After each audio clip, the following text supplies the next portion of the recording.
Suicídios. Bendito seja o nome do Senhor nosso Deus. Eu quero nesta oportunidade complementar a todos com a paz do Senhor Jesus e louvar a Deus pela sua vida, você que até aqui chegamos junto aqui no canal Rascunho da IBD, e eu sou o pastor Edivaldo Pereira e nesta oportunidade estaremos finalizando mais um trimestre com a lição de número 13, que tem como título Voltados os olhos para a bendita esperança. Depois de estudarmos 12 temas maravilhosos, né? Agora estaremos finalizando com esta belíssima lição, né? Onde estaremos aprendendo sobre a segunda vinda de Cristo. Na primeira lição nós aprendemos sobre a pessoa do Espírito Santo, né? Depois aprendemos a atuação do Espírito Santo no plano da redenção. Depois estudamos o batismo no Espírito Santo. Depois estudamos a atualidade dos dons espirituais. Depois nós estudamos o fruto do Espírito, o eu crucificado. Estudamos também santificação, comprometidos com a ética do Espírito, onde aprendemos bastante. Também na lição 7 estudamos cultuando a Deus com liberdade e reverência. E na lição 8 nós estudamos comprometido com a palavra de Deus. Na lição 9 nós estudamos vivendo fervor espiritual. Na lição de número 10 nós estudamos o Senhor Jesus cura hoje. E na lição de número 11 nós estudamos compromissados com a evangelização.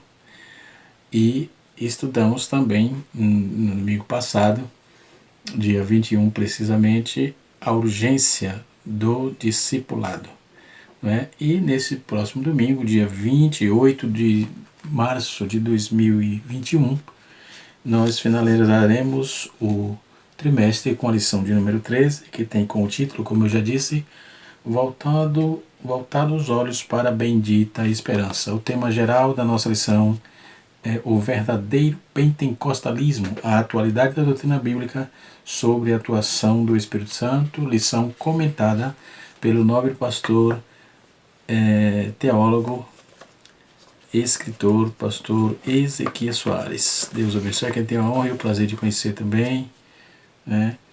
É um exemplo para nós jovens a ser seguido. Deus abençoe o senhor e esse maravilhoso assunto. Além de estudar aqui também, eu estudo também aqueles vídeos que ele grava na CPAD, que a CPAD coloca, né? E assim sucessivamente. O homem tem um compêndio de conhecimento muito bom. Tenho bastante indicações aqui que foi ele que fez. Uma vez estávamos no ELAD em São José dos Campos, aqui no interior de São Paulo, e conversamos bastante. Ele fez algumas indicações, inclusive para estudar hebraico.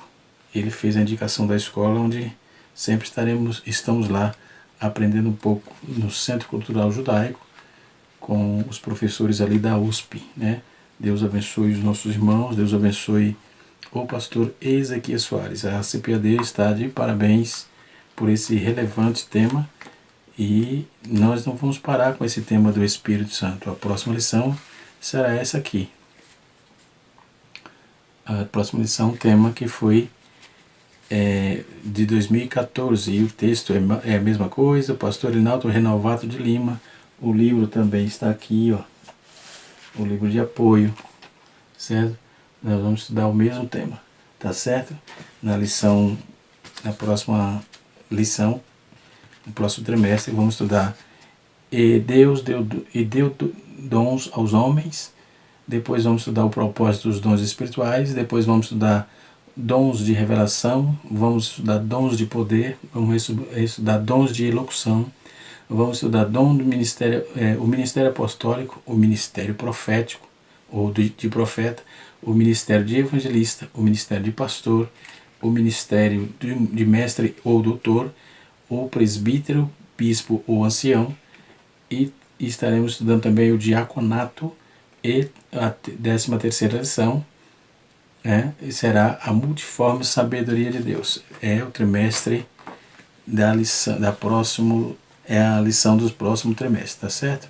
Já deixando claro e avisando para os irmãos aqui para já ficarmos animados para o próximo trimestre. As lições atrasaram um pouco de chegar nas lojas, mas já estará pronto aí, tá certo? Para começarmos o próximo trimestre. Lembrando que ainda estamos em pandemia, estamos numa segunda onda, chama segunda cepa, enfim. Esse ano tem sido muito complicado. Quero deixar aqui minhas condolências a todos os irmãos que passaram para a eternidade, a exemplo da irmã Elizabeth. Deixo minhas condolências aqui ao Cristiano Zanelli, ao pastor Zorobabel, seu pai, não é?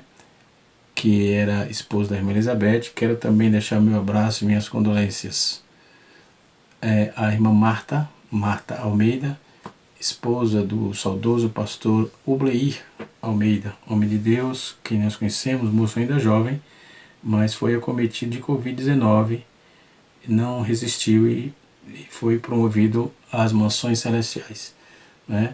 E outros irmãos, os irmãos de São João, um professor de EBD aqui de uma das nossas congregações, da Vila Augusta, não é? Um presbítero aqui do Jardim São Manuel, enfim, foi uma quantidade de irmãos que foram promovidos. Deus abençoe as famílias enlutadas e que Deus traga conforto a todos. Vamos partir para a aula propriamente dita, né? Vamos lá. Quando vamos trabalhar essa questão, nós vamos trazer aqui informações importantes com respeito à temática, né? Nós vamos estudar estudamos sobre a doutrina do Pentecoste, sobre a doutrina que o pentecostalismo prega, e agora o final é o arrebatamento da igreja, a vinda de Jesus, ou melhor, a segunda vinda de Cristo, não é? Jesus veio mesmo, de fato?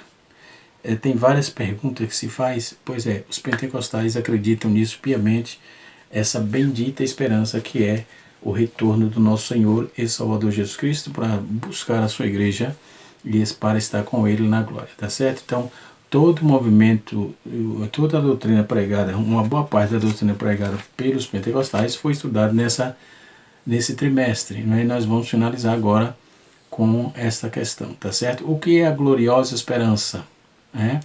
Ou a promessa? O que é a bendita esperança? O que é bendito? Bendito é um substantivo feminino, né? O mesmo que abençoar, afortunar, ditosa, generoso, oportuna, venturosa.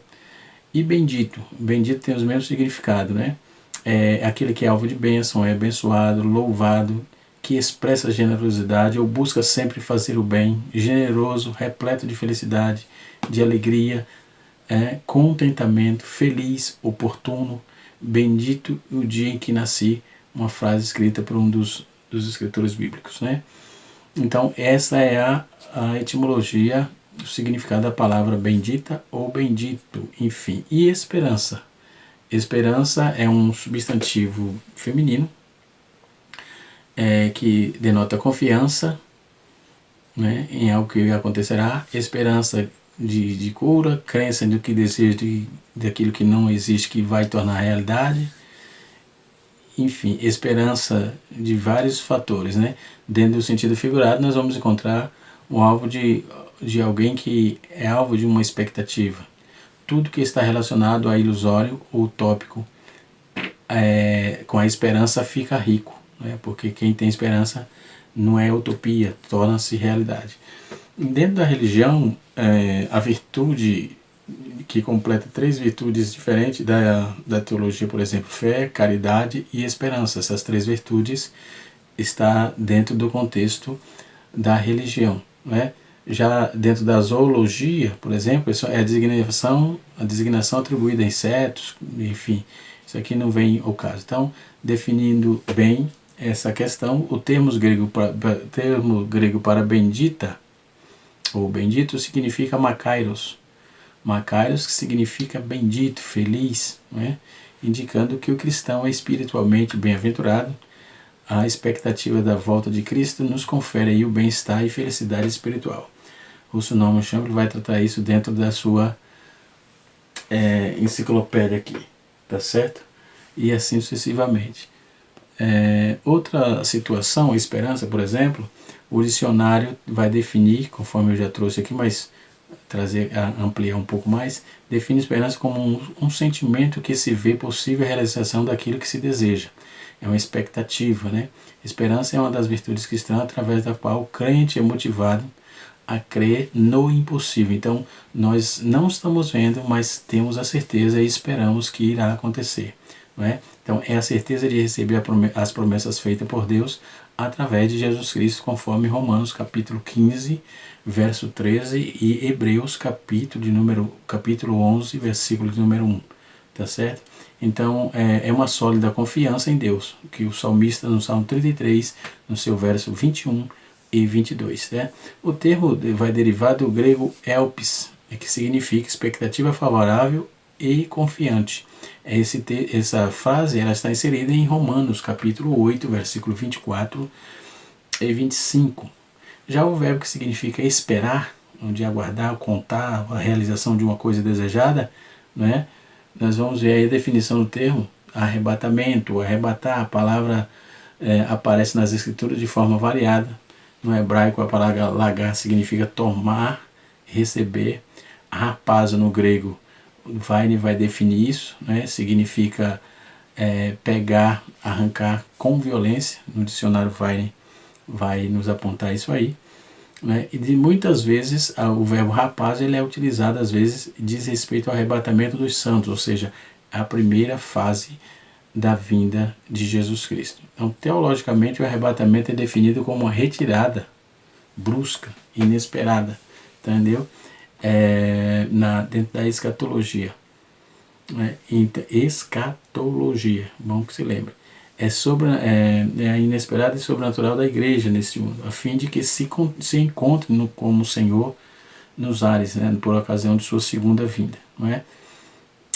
O arrebatamento e a bendita esperança. O primeiro tópico da nossa lição está escrito assim: breve o Senhor virá. Não é? A vinda de Jesus é tão certo quanto a sucessão dos dias e das noites, disso não temos menor dúvida. Não é? Esses dias estão próximos, sinais precederão a vinda de Cristo, já estão presentes. Né? A vinda de Cristo, a segunda vinda de Cristo é uma verdade ensinada na Bíblia inteira. Se é uma coisa que não se deve ter dúvida, é sobre a vinda de Cristo. Não é? Para vir buscar a sua igreja, a segunda vinda do Cristo, ensinada de forma abundante, de forma vários biblistas e até leigos também, né, compreendem isso com muita facilidade, ok? Se vamos para Charlie Roth, ele vai trabalhar bem essa proposta. Se vamos para Norman Geisler, ele vai trabalhar bem essa proposta. Se vamos para deixa eu ver aqui o moço. Norman Geisler e William Mix, eles vão trabalhar também essa proposta. E assim sucessivamente. Né? Dentro do material aqui, comentário histórico da Bíblia Cultural, do Novo Testamento, também traz uma visão dessa passagem do livro de Atos, muito importante, que é a leitura bíblica em classe. Né? E nos embasa bastante para contextualizar aquilo que cremos, né? Não só na Bíblia, mas como na história, e assim sucessivamente. Então, é uma coisa que ela está detalhada nos evangelhos, nas epístolas, todos os ramos do cristianismo aí concordam que Jesus um dia voltará. Então, isso aí é sine qua non, é uma unanimidade em todos os crentes, de todas as épocas, enfim, ok? Mesmo que apareçam alguns animosos a errar, eles vão tentar se debater, mas não encontra adjetivo e nem substantivo suficiente para rechaçar essa demanda. Uma vez que em Tessalonicenses capítulo 4, verso 15, Tessalonicenses capítulo 4, verso 15, deixa eu achar aqui na Bíblia, 1 Tessalonicenses capítulo 4, diz assim, verso 15: por isso vos dizemos, como a palavra do nosso Senhor, que nós, os que ficarmos vivos até a vinda do Senhor, de modo que alguns seremos transladados sem que antes os que dormem ressuscitem. No versículo 16 está escrito: porque o mesmo Senhor descerá do céu com alarido e com voz de arcanjo e com a trombeta de Deus, e os mortos em Cristo ressuscitarão primeiro. Né? E versículo 17 é crucial, diz assim: e depois nós, os que ficarmos, estivermos vivos, seremos arrebatados juntamente com eles nas nuvens, ao encontrar o Senhor nos ares, de maneira que estaremos sempre com o Senhor. Né?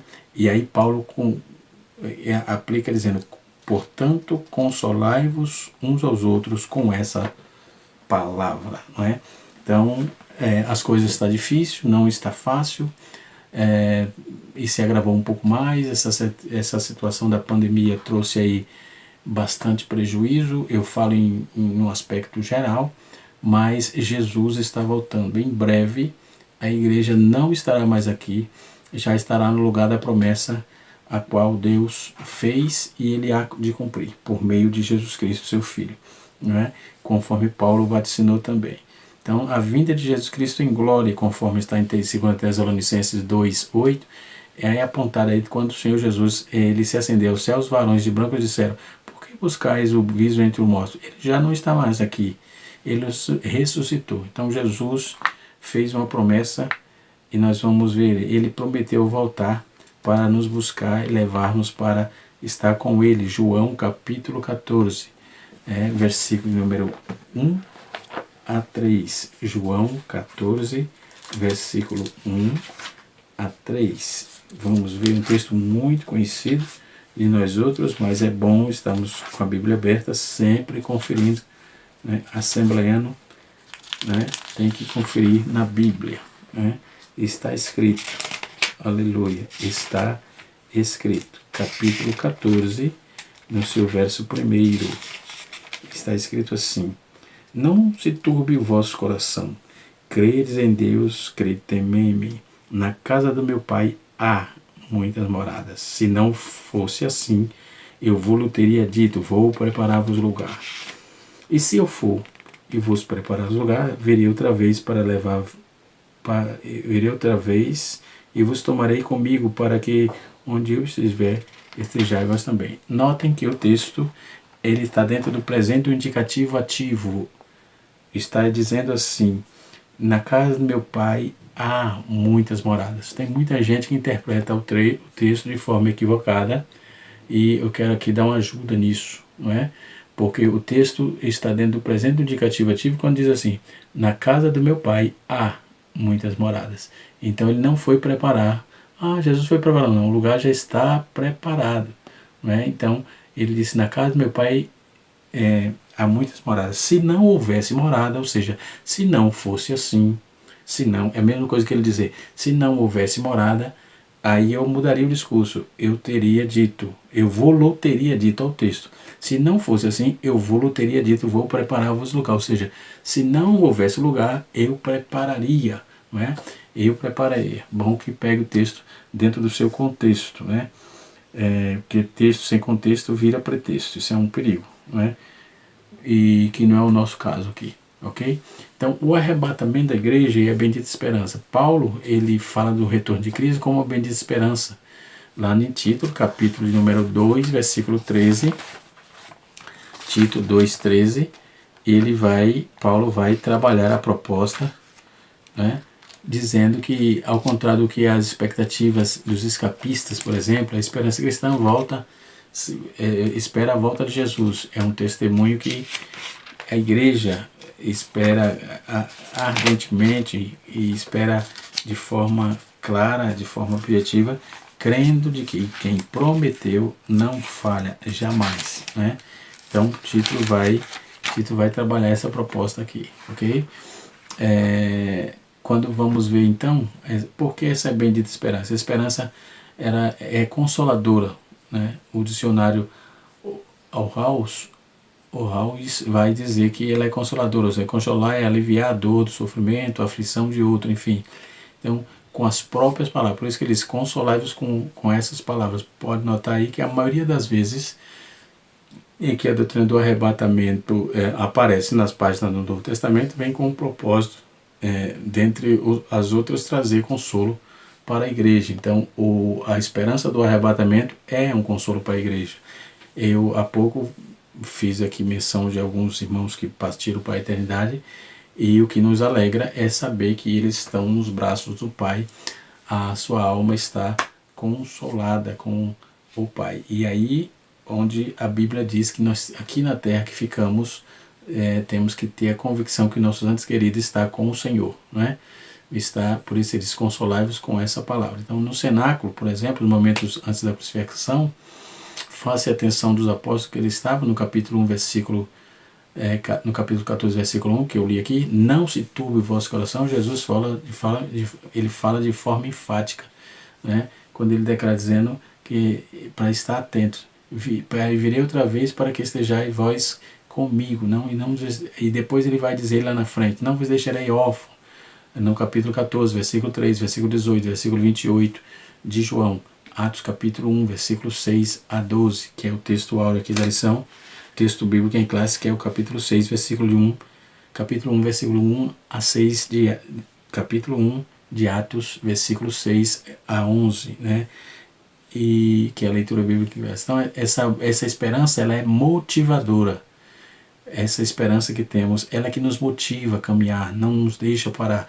É a força motora, a força motriz que nos faz andar, que nos faz caminhar em Cristo, aguardando, né? Apesar das lutas, apesar das aflições, das perseguições, mas nós estamos aguardando, porque fiel foi Ele. É Ele quem prometeu. Ele quem? Jesus. Fiel é o Senhor que prometeu que nós estaremos seguros. Então, por isso, temos aí, ela nos motiva a esperar no Senhor constantemente. Isso é um fato, que não tem nem como fugir de uma realidade tão fatídica e clara como essa, né? Então, toda ocasião, a ocasião que esperamos o advento de Cristo, os fiéis estão livres, né? Livres de todas as aflições, perseguição. Nessa oportunidade, 2 Coríntios capítulo 5, capítulo 5, verso 2 e 4, Filipenses capítulo 3, verso 21, Apocalipse capítulo 3, verso 10, né? Nós vamos ver aqui que na presença, nessa oportunidade também, nós estaremos da presença do pecado e da morte, conforme 1 Coríntios capítulo 15, no versículo 51 a 56. Então, também estamos salvos da ira por ocasião da grande tribulação, conforme está escrito em 1 Tessalonicenses, versículo 1, capítulo 1, versículo 10, capítulo 5, versículo 9. Ok? A esperança proposta na Bíblia, ela é segura, né? Ela é segura. Então, o arrebatamento é uma promessa garantida pelo próprio Deus, né? Conforme vamos ver isso em 2 Pedro 3:3, versículo 4, versículo 8, versículo 9, Judas 18. Né? Então, o arrebatamento é um advento que é iminente, né? Então, é uma doutrina que não tem como negar. Estamos aguardando, sim, o Senhor vir buscar a sua igreja, não é? No segundo tópico, vai nos apontar para a vigilância. Eu quero frisar um pouquinho sobre a vigilância aqui, ok? O que é vigiar? O que é um vigia? É alguém que está atento e vê o perigo por cima. Ele vê o perigo, ele tem que observar o perigo primeiro, não é? Ele consegue agir por sobre o perigo. Então, ele estando vigilante, ele estando atento, ele fica esperando, na expectação ou na expectativa de que algo possa acontecer, e ele tem que estar atento para reagir no momento certo. Então, não vacile, não brigue em serviço, se pecou, peça perdão, tenha humildade, porque quando Jesus voltar, você tem que estar pronto, senão ficará. Como esperar o arrebatamento da igreja? Então, o arrebatamento da igreja, todos os que obedecem ao Senhor acreditam na sua existência, né? Conforme o capítulo, eu li aqui em 1 Tessalonicenses, capítulo 4, versículo 15 a 17, né? Eu fiz a leitura aqui. Então, as Escrituras vai dizer, a Bíblia nos aponta que apenas as promessas também nos ensina que devemos esperar, né? Como também devemos esperar em todos os aspectos. Então, por isso que temos que estar atento, esperando este grande dia, né? devemos esperar com um anelo, ou seja, assim como nossos dias de noite, quando fomos casar, quando tivemos aquela expectativa de casamento e tal, esteja atento igualzinho, porque Jesus tipifica a igreja, a Bíblia tipifica a igreja como a noiva, Jesus é o noivo, então ele espera casar com a igreja, não é? Então nós igreja devemos estar atentos porque Jesus em breve vem, ok? Com certeza. Então essa é a nossa bendita esperança. Então devemos esperar esse momento em oração, conforme Marcos capítulo 13, versículo 33 e 1 Pedro capítulo 4, verso 7. Né? A Bíblia nos exorta que devemos estar vigiando em oração, por meio desta prática constante em oração.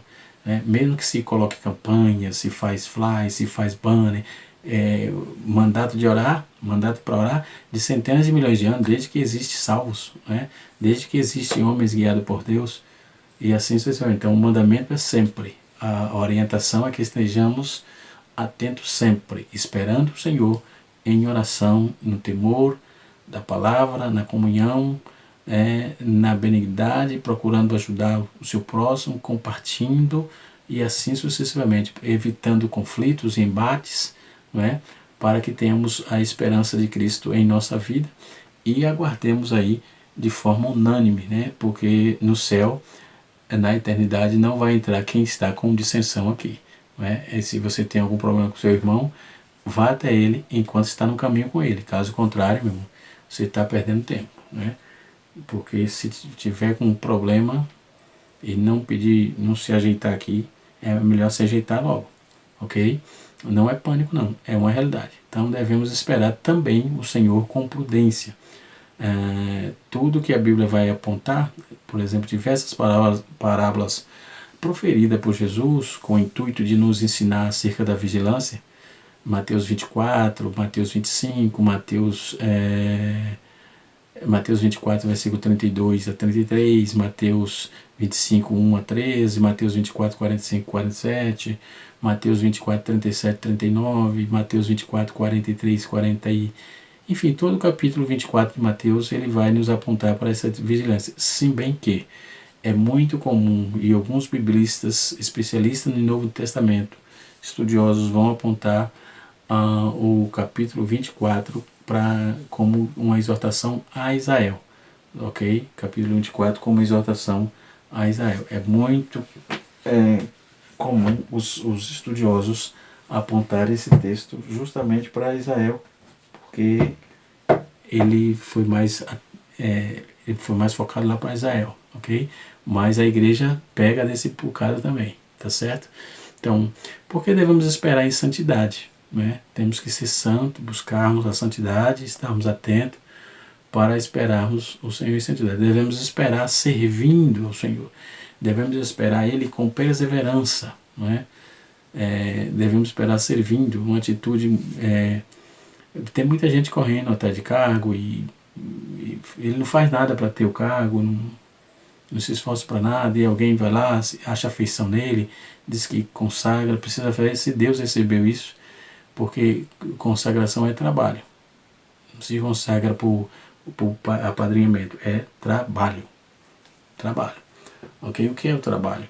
É cuidado. Uns cuidam, outros administram, outros ensinam, outros discipulam, que tem a mesma conotação, discipulado, ensino. Outros vai para a rua, para o campo de batalha, para pregar o evangelho. E, enfim, outros visitam, enfim. Né? Outros sim, devemos esperar com perseverança. Paulo vai referir que a bendita esperança aponta aí também para devemos esperar com perseverança, aguardando a bem-aventurança, a bem-aventurada esperança, conforme título 2,13. O termo aguardar é tradução de particípio, né? Fala presente de podeshonai, que significa dar boas-vindas, esperar. Então é nessa forma verbal que fica aí apontado como continuar a atitude de expectação, continuar esperando aí dentro, preservando na doutrina, tendo cuidado, mas na expectação desse advento. Também no grego isso é chamado de parousia, né? A segunda vinda de Cristo fala da parousia, ou seja, presença, é um termo usualmente pregado aí dentro do contexto religioso, né? Principalmente dentro da teologia acadêmica, fala muito dentro desses termos. O fim dos tempos, por exemplo, para presidir o juízo final, conforme creem várias religiões cristãs, né? Nós, por exemplo, temos a convicção disso, que o arrebatamento vai ser em breve, né? Parousia é oriundo do grego, que quer dizer simplesmente presença, entendeu? Nós temos que acreditar nisso, porque é a Bíblia que nos aponta. Quando vamos ver no Antigo Testamento, Zacarias vai trabalhar isso. Em Zacarias 14, verso 3 e 4, ele vai dizer assim: então sairá o Senhor e pelejará contra essas nações, como quando pelejou no dia da batalha. Naquele dia estarão seus pés sobre o Monte das Oliveiras, que está defronte de Jerusalém para o oriente. O Monte das Oliveiras será fendido pelo meio para o oriente, para o ocidente, e haverá um vale muito grande. Uma metade do monte se removerá para o norte e a outra metade para o sul, pelo vale dos meus montes, pois o vale dos montes se estenderá de Azel. Sim, fugireis como fugiste diante do terremoto nos dias de Uzias, rei de Judá. Virá o Senhor, meu Deus, e todos os santos contigo. Então, observe essa definição da vinda do Senhor. Essa é a visão cristã. Não é? O arrebatamento aqui eu já trouxe. Não é? Depois vamos passar para acontecer a grande tribulação, que está inserido no capítulo 24 e 25 de Mateus. Não é? Vem aí uma cronologia. Primeiro, o período de tribulação. Não é? Segundo, a segunda vinda de Cristo, o Messias da terra. O terceiro, o ajuntamento de Israel. O quarto, o ajuntamento, continua aí o ajuntamento, o julgamento de Israel. O terceiro, o ajuntamento de Israel. O quarto, o julgamento de Israel. E o quinto, o julgamento dos gentios. Né? O sexto é o reino milenar, com o Satanás preso. E o sétimo, dentro dessa cronologia da grande tribulação, é após 1000 anos de governo, Cristo estará na terra aí. E Satanás será solto, passará a enganar as nações, que se juntarão para guerrear contra os santos, mas serão completamente derrotados e lançados no lago de fogo e de enxofre. É o que está escrito na palavra Apocalipse, capítulo número 20, versículo 2 a 10. Né? Só depois de todos esses eventos, né, que está escrito dentro da palavra de Deus, que o juízo final, o julgamento de todos aqueles que aceitarão, que não aceitarão a Cristo como seu Salvador, né, de suas vidas, por meio disso eles tiveram os nomes escritos aí no livro da vida. Depois disso vamos passar pelo Armagedon, conforme está escrito em Apocalipse, né, que é provocado aí, são guerras terríveis provocadas pelo anticristo, mas a igreja estará guardada para a glória e para a honra do nosso Senhor e Salvador Jesus. Por isso temos que estar vigiando em vigilância constante, entendeu? Conforme você tem aqui os Mateus 24, trabalhando toda essa proposta de vigilância, né? Depois vem os falsos mestres, temos que ter ter atenção para os alarmes falsos, né? E depois vamos viver com fidelidade, que eu falei que fidelidade, a definição de fidelidade deve ser de característica fiel e qualidade. Os termos fidelidade, verdade, lealdade pertencem ao mesmo campo semântico da Bíblia. Depois o Senhor estará nos testemunhos de verdade e fidelidade, conforme Jeremias 42, versículo 5, mostrando que toda lealdade, conforme título 2:10, e fidelidade é uma demonstração de fé e lealdade a respeito da constância nos compromissos assumidos, que assumimos com Cristo, né? Fidelidade a Deus, fidelidade em virtude cristã, tempos e estações que o Senhor apontou aqui, tá certo? Que Deus em Cristo nos abençoe, que o Espírito de Deus continue falando poderosamente nos vossos corações. Foi muito bom estar com vocês nesse trimestre. Estaremos no próximo, se Deus assim nos permitir. Já estou com a lição nova em mãos, né? E já estou estudando também, até porque tem um pouco da que passou, embora nós vamos estudar aí sobre os dons espirituais e dons ministeriais. No canal Rascunho Teológico, é um canal que eu ensino teologia, eu tenho uma série, acho que 6 vídeos, falando só de dons espirituais. Se você quiser, dá uma passada lá, Rascunho Teológico, e você vai encontrar todos os vídeos que eu gravei desse tema, e no próximo trimestre nós vamos estar trabalhando esse tema também aqui nos comentários do pastor Elinaldo Renovato de Lima. Deus abençoe a todos e até a próxima, se Deus assim nos permitir. Um abraço. Canal Rascunho DVD, ensinando para transformar vidas.